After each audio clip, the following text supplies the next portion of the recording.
नमस्कार प्रेक्षकांनो, मालिकेच्या आजच्या भागामध्ये खूपच मोठ्या सत्याचा उलगडा होणार आहे। सूर्याच्या आईला डॅडी भेटायला गेलेले आहेत, तेव्हा सूर्याच्या आईने डॅडींची जी वाट लावलेली आहे ती आपल्याला पाहायला मिळणार आहे। त्याचबरोबर सूर्यानेच आता न्यायदानाचं काम करावं, दरबार भरवावा हे सगळ्या गावकऱ्यांची इच्छा आहे आणि सूर्याने जे काम केलेलं असतं ते इतकं भारी केलेलं असतं, त्यामुळं सगळे गावकरी खुश झालेले असतात। तर आता सूर्या कशी गादी चालवणार हे खरं तर सगळं सूर्याचंच आहे, परंतु हे डॅडींनी लुबाडलेलं आहे, हे डॅडींनी सगळं केलेलं आहे ते आपल्याला पाहायला मिळणार आहे। त्यासाठी हा व्हिडिओ शेवटपर्यंत पहा।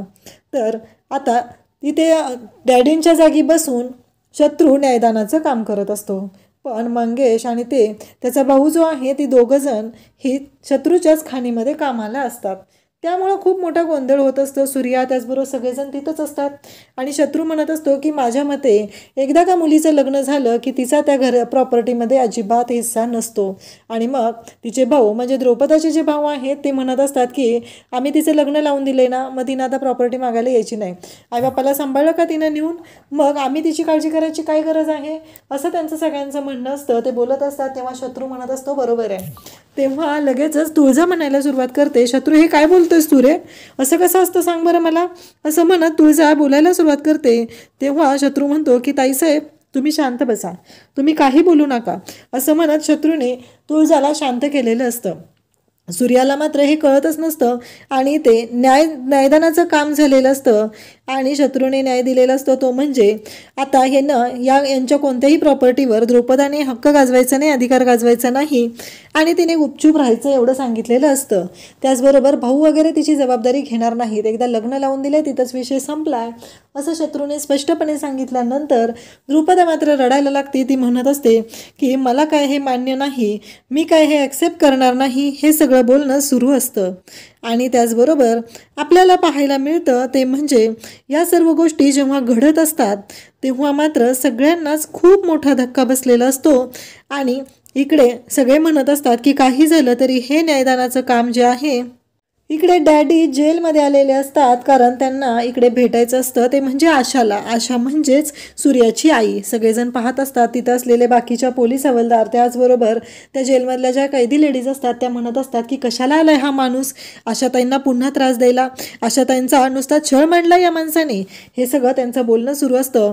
आणि इकडे आशा मात्र शांतपणे बसून असते, ती काहीच बोलत नसते आणि तिथे डॅडी येतो आणि म्हणतो की अगं बोल ग आशाबाई जरा बोला, अहो तुमच्यासाठी बातमी घेऊन आलोय, कसं आहे माहिती आहे का, तुमच्या घरची बातमी सांगितल्यावर तुमच्या डोळ्यातनं घळाघळा पाणी येत असतं, पण मला मात्र आनंद होत असतो कारण तुम्हाला बातम्या द्यायचं काम मीच तर करत असतो ना, हे सगळं डॅडी बोलत असतात। ह्या सगळ्या गोष्टींमुळं सूर्याच्या आईला मात्र खूप त्रास होत असतो। डॅडी मात्र जाणून बुजून इतकं वाईट बोलत असतो की सूर्याच्या आईला अक्षरशः तिच्या हृदयाला घरे पडत असतात, तिच्या लेकरांबद्दल वाईट बोललं जात असतं।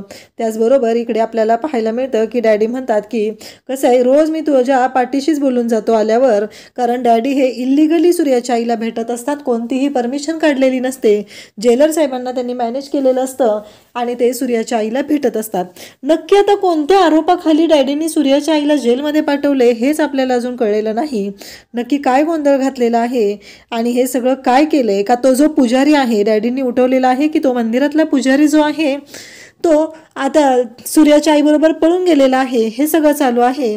त्यामुळं त्याच व्यक्तीला जर डॅडींनी मारून त्या आरोपाखाली सूर्याच्या आईला जेलमध्ये पाठवलेलं असू शकतं। आणि मग डॅडी म्हणतात की अगं लिंगोबा सापडलाय, असं म्हणता क्षणी सूर्याची आई फिरते आणि तेव्हा तो म्हणतो बघ बघ तोंड बघ तुझं काय झालंय, आणि त्या क्षणी सूर्याच्या आईला राग येतो। डॅडी म्हणतात की ह्या कागदावर मला लिंगोबा कसा आहे ते पाठवून दे, कुठं ठेवलाय ते, मी तुझी लगेच जेलमधनं सुटका करतो।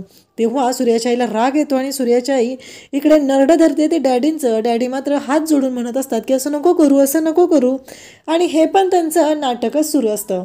इकडे सूर्याकडे सगळेजण म्हणत असतात की आम्हाला न्याय दे आणि द्रुपदा पण म्हणत असते की आता तू देवाचा माणूस आहे सूर्या, तूच कर काहीतरी, कारण आम्हाला आत्ता ह्याने जो न्याय दिलेला आहे तो पटलेला नाही, म्हणजे भैयासाहेबांनी जो न्याय दिलेला आहे तो पटलेला नाही असं स्पष्टपणे तिनं सांगितलेलं असतं.